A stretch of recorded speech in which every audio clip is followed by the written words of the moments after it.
guys, what is up? It is Brad from the Northern Nerdcast. I just wanted to do a video review on a game that Limited Run was gracious enough to send me a code for. It is called Save Me Mr. Taco. Now, it has nothing to do with tacos, and it's a great game. I've only put about 4 hours in, so this review is going to be based on what I've played.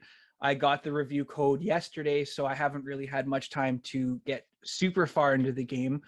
But you can tell that Christoph basically did a love letter to the original Game Boy. This is on the Switch. It's available tomorrow, May 5th.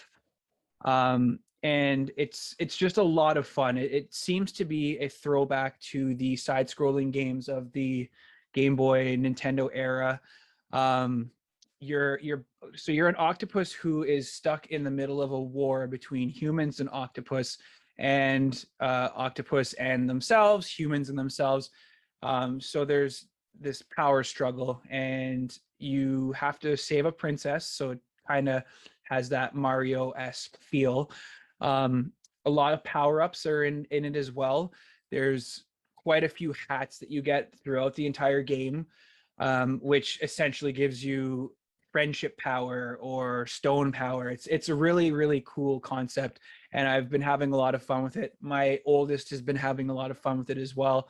I found at points while I was playing, sorry, I keep looking down because it's on my screen, but it doesn't really transition well when I show it to the camera, because I'll talk about one of the cool features in a second. But originally this game was released in 2014, and Limited Run Games just recently picked it up, and it was on the eStore for Nintendo, then it was pulled, and now it's back through Limited Runs. This is the definitive edition.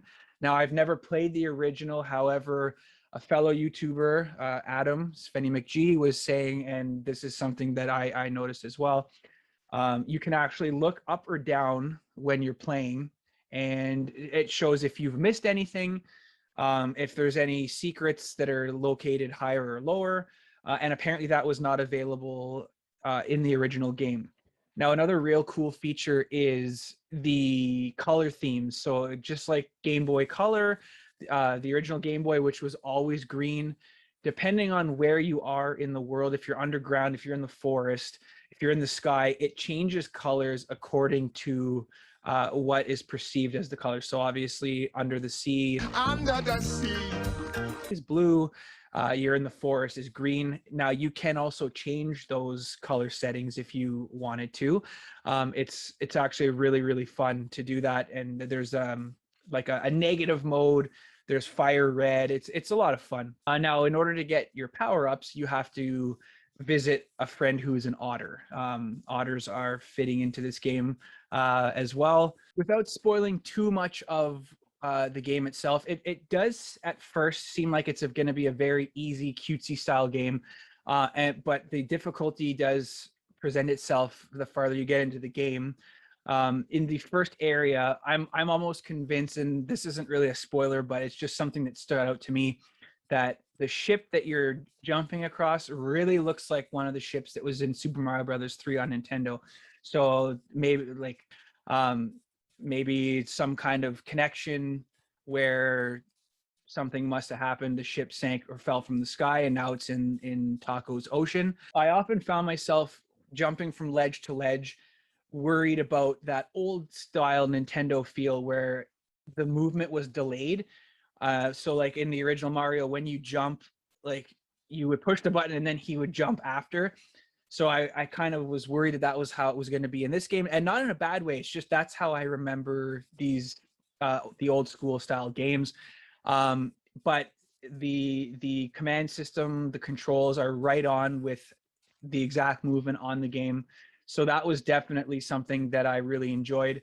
At times I did feel like if I wanted to do a power jump in my own head, again, this goes back to Nintendo stuff, you mash the button down as hard as you can, you'll jump farther. Well, that never happened, and I ended up dying quite often. One really cool feature that I found that is in the definitive edition and not in the original. Again, I have not played the original, so I'm going off what other reviewers had said, but something that I had discovered as well is you can select music to listen to after you have unlocked it in each world, which is a really cool feature. A lot of games now are doing that, but it's really cool to have this 8-bit style music playing whenever you want to listen to it.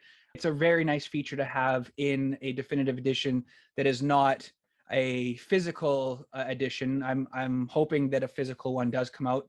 I have enjoyed this game enough that I'm going to actually purchase it if it's available.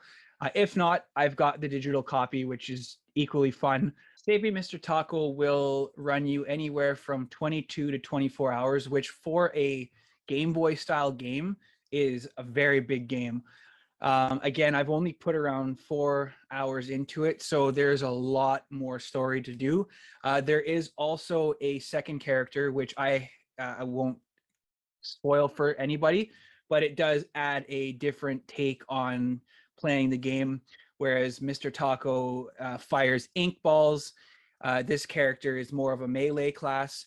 So it works hand in hand. There's also ink blobs that you collect throughout each level to refill your ink.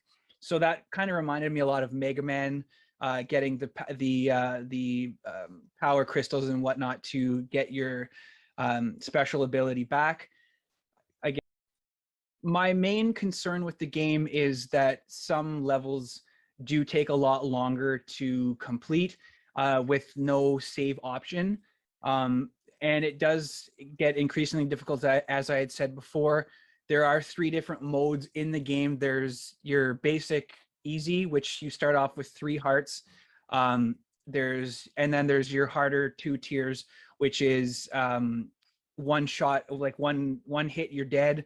And then there's another one that I believe is like 1 hit and it's game over. So like it does have some NES difficulties. I like those type of games that you can have a good time with. I don't think I would do the other 2 style levels. I don't like games that are made so difficult that you don't want to play it. So for now, I'm just going to stick with what I have in casual. I'm having a lot of fun playing it. But that is the 2 main things that stuck out, was the length of the levels as well as the difficulty settings. The higher you go when you choose at the beginning of the game. All in all, this game is very solid. I do recommend everyone pick it up if you're, again, looking for something side-scrolly, throwback to the old Game Boy. I give Save Me Mr. Taco an 8.5 out of 10.